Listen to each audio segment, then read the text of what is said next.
పాటుగా లైవ్లో జాయిన్ అయ్యారు. బాలకోటి గారు, అమరావతి బహుజన్ జేఏసీ నాయకులు కూడా మనతో పాటుగా లైవ్లోకి అందుబాటులోకి వచ్చారు. బాలకోటి గారు, చెప్పండి వర్మ గారు.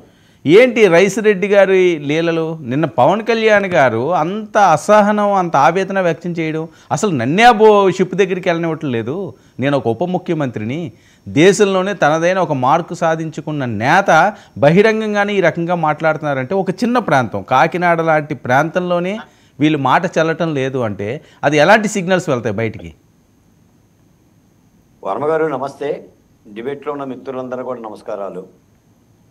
వర్మ గారు, ఈ ప్రభుత్వం ఆ ప్రభుత్వమే కాకుండా వ్యవస్థలో లోపాలు జరుగుతున్న మాట యథార్థం. పవన్ కళ్యాణ్ గారు మీరు చూపించిన వీడియోలో దాన్ని ఆవేశం అంటారో, ఆక్రోషం అంటారో, కోపం అంటారో, ఆయన వ్యక్తం చేయటంలో ధర్మం ఉంది. అది ద్వారంపూడి చంద్రశేఖర్ గారి ఎంపైర్ అంటే సామ్రాజ్యం.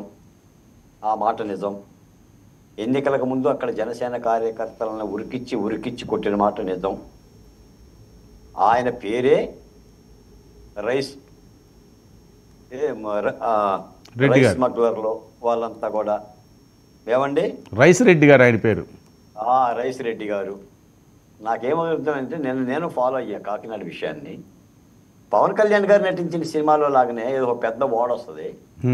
ఆ ఓడకి స్మగ్లర్లో ఒక 4 మరబోట్లలో ఈ బస్తాల్లో స్మగ్లర్ వస్తువులు తీసుకుని వెళ్ళిపోయి ఆ షిప్పులోకి ఎక్కిస్తే హీరో వస్తాడు చూసారా, అలాంటి సన్నివేశం గుర్తుకొచ్చింది. ఒక మాట మాత్రం యథార్థం అండి. ఈ సందర్భంగా నేను పవన్ కళ్యాణ్ గారిని ప్రశంసించకుండా ఉండలేను. ఆయన పరిపాలనలో ఫైర్ చూపిస్తున్నాడు. ఏదో చెల్తేమే గాడి అరుణ గారు, మీ కెమెరా ఆన్ అవ్వాలండి. యథారాజా తదా ప్రజ అనే అంశం కాకుండా ఒక ఫైర్ చూపిస్తున్నాడు పరిపాలనలో. మీకు ఈ సోషల్ మీడియాలో ఉన్న నేరగాళ్ళందరినీ కూడా ప్రభుత్వం చకచక అరెస్ట్ చేయడానికి, కాస్త కదలికలు చేయటానికి కారణం కూడా పవన్ కళ్యాణ్ గారు చెప్పిన మాటే. ఎందుకంటే ఆయన మీదే కాదు, ఆయన బిడ్డలను అన్నారనో, ఆయన భార్యలను అన్నారనే కాదు, చాలామంది కొన్ని వందల మంది మహిళలని, నాయకులని, వాళ్ళ కుటుంబాల జీవితాలతో ఈ హననం చేసిన తర్వాత కదిలించడం మూలానే బోరుగడ్డ అనిల్ అరెస్ట్ అవటం కానీ, లేదు అంటే నందిగం సురేష్ అరెస్ట్ అవటం కానీ, చంద్రబాబు నాయుడు గారి మీద సభలో రాయేస్తే అరెస్ట్ చేయటం కానీ, లేదా జైపాల్ గారు అరెస్ట్ అవటం కానీ, ఆర్జీవి ఇంటికి పోలీసులు వెళ్ళటం కానీ, శ్రీరెడ్డి మీద కేసు అవ్వటం కానీ, ఇలాంటివన్నీ కూడా ప్రభుత్వం కొంతమేరకు చట్ట ప్రకారంగా చర్యలు తీసుకుంటున్న అంశాలు గుర్తుకొస్తుంది. నిన్న కూడా అంటే ఒక విషయం గమనించిన వర్మ గారు, కేంద్ర ప్రభుత్వం కేవలం పేదలకు ఇవ్వటానికి 43 రూపాయల కిలోకి ఖర్చు పెట్టి కొనుగోలు చేసి ఈ బియ్యాన్ని ఉచితంగా సరఫరా చేస్తుంటే, దీనిని ఈ మాఫియాలు 70 రూపాయల చొప్పున ఎక్కడో ఉన్న దక్షిణాఫ్రికాకి ఎగుమతి చేస్తున్నారు. వైసీపీ పరిపాలన హయాంలోనంట 1300 లారీలు కేటాయించారంట దీని ట్రాన్స్పోర్ట్ కోసం.